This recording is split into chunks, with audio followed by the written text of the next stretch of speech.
There's a little bit of moisture in the atmosphere at the lower, well, there's more when you look off into the distance, right?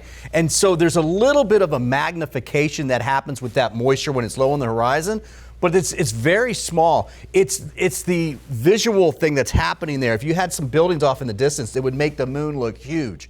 And if you look at time lapse where the moon looks really big here and moon, it's pretty much the same size. So it's that optical illusion of something in the foreground, especially like downtown Tampa, right? That's a great picture with the moon coming up behind it because the moon looks huge. That's it right there. Same old moon, obviously, but we call it the beaver moon, but this is the super beaver moon. Beaver because this time of the year, beaver's getting ready for winter up north. Snow, by the way, will be coming up there in just a few days. This is the second of 3 supermoons. Supermoons when you have a full moon when the moon is closest to Earth in its orbit, and that distance changes. It's called perigee when it's closest to the moon, to the Earth, and apogee when it's farthest from the Earth. Right now, tomorrow, it's going to be about 226,000 miles away from the Earth. At apogee, the farthest, it's like 250.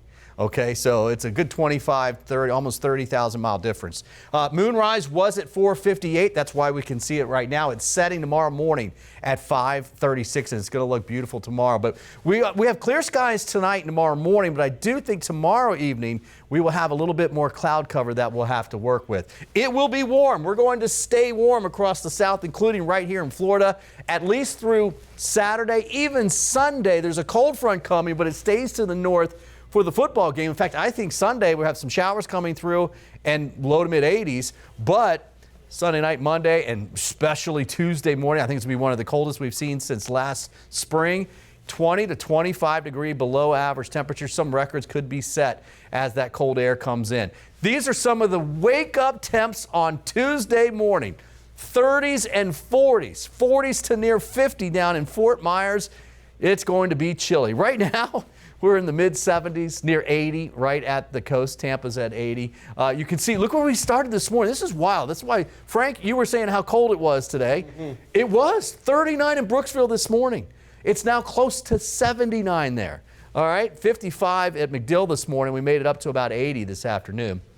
High pressure's in control. Some of these clouds will get in here as we move into tomorrow, not a lot of them. But here comes that rain chance on Sunday. Still a decent 30% chance for rain. I stopped it right at 1 o'clock. Guess what time the Bucs game kicks off, which is crazy. Bucs versus Patriots, they're both like 6-2, and it's a 1 o'clock game? I don't know.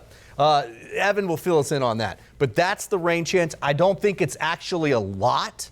But if you are going to the game or just have outdoor plans on Sunday, keep an eye on the forecast because I do think we'll end up keeping a small 20 to 30% chance in there. Tomorrow morning, 50s and 60s, 5 degrees warmer than where we were this morning, okay? There's your 7-day forecast. We've got a Lightning game on Saturday. We're looking great for that, of course. Bucs game on Sunday. We'll keep that 30% chance. Right now, it does look like in the afternoon, probably during the game.